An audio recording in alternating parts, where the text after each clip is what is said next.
Welcome back to FPL Focus, everybody. I'm Livesey Lovesit, and this is the match review between Fulham and Bournemouth. Now, going into this game, there was lots of interest around Mitrovic. Was he going to start? Wasn't he going to start? I personally went with, I thought he wouldn't start, and transferred him out. But if you kept him, you did well, because let's go and find out what's happened in this game, shall we?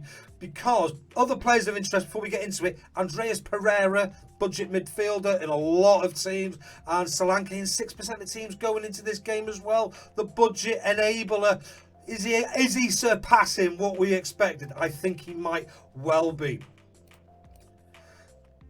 First off, into the game, he gets a goal in the second minute. Dominic Solanke rewarding his investors massively straight away. Second minute of the game, put your feet up, have a great weekend if he's in your team straight away. Not a problem whatsoever. Cheeky little assist by Billing as well, who seems to be making a bit of a name for himself under the current manager. However, it didn't last for long. Issa Diop with a rare goal gets an equaliser. But yes, you've guessed it, that man, Andreas Pereira, got the assist from a corner. Absolutely. If you've still got him in your team, absolutely well done. If you haven't,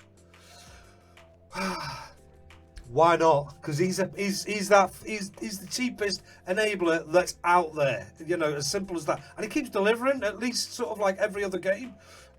It sort of like feels like anyway. And then there was an equaliser from Lamar, who started, or Lerma, I'm not quite sure how you say it. Rare start for him. Bournemouth looking a much better side now since Scott Parker's departure. But then who steps up and finishes off? 52nd minute. Alexander Mitrovic, must have been written in the stars. Off he scores again. And rewarding his owners. So how did that look for the whole sort of like the teams? What's going on here? Mitrovic ends up with 7 points, great return. Andreas on 5 points with his assist. Diop in 0% of teams, 9 points there. And then Solanke with the main score of the game, 12 points, goal and an assist. So absolutely cracking stuff for those well-owned sort of players. 6.4% of teams going into this week. I wonder if that'll be more going forward. Or has he peaked? Is that his little run over? Because I tell you what, it didn't look like it to me. Although I didn't watch the whole game. If you did, please leave your feedback below. That's what this is all about.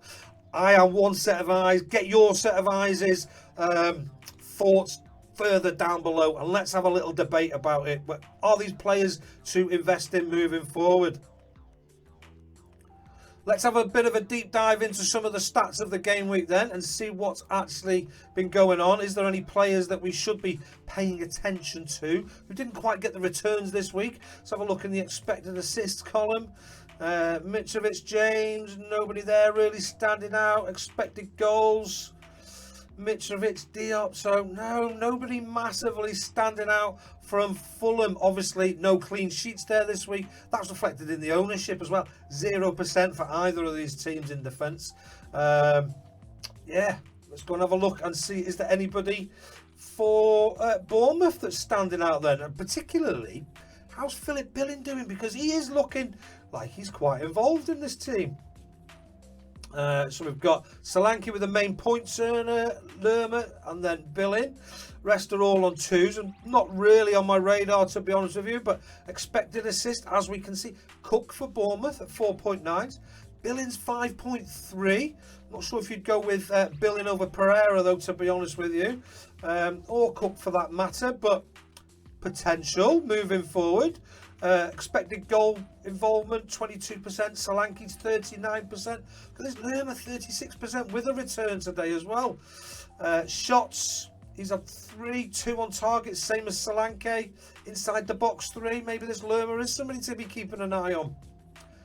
His expected points were quite high as well for the day, next to Solanke's, so maybe 4.9s, but possibly there's better options. But if Pereira gets injured, then maybe this is somebody we can have a look at. What are your thoughts? If you are a Bournemouth fan, let us know in the comments below. And if you watch this game in its entirety, because obviously I can't watch every game in its entirety, then please leave your comments below as well. So that's how these guys have been playing. What are the fixtures looking like? Let's check those out, shall we? So moving forward, we've got in defence, Fulham ranked for the 15th and Bournemouth 7th in the next few fixtures. For me, they're a no-go area, really. Both conceded 2 goals, and there's not really anybody standing out in terms of an attacking sense massively. Not that's going to deliver consistently anyway. The odd one here and there. But then in terms of attack, Fulham, actually, they've got like the toughest fixtures over the next few weeks, but certainly 12, 13 and 14, not the worst fixtures. Villa, Leeds and my Everton.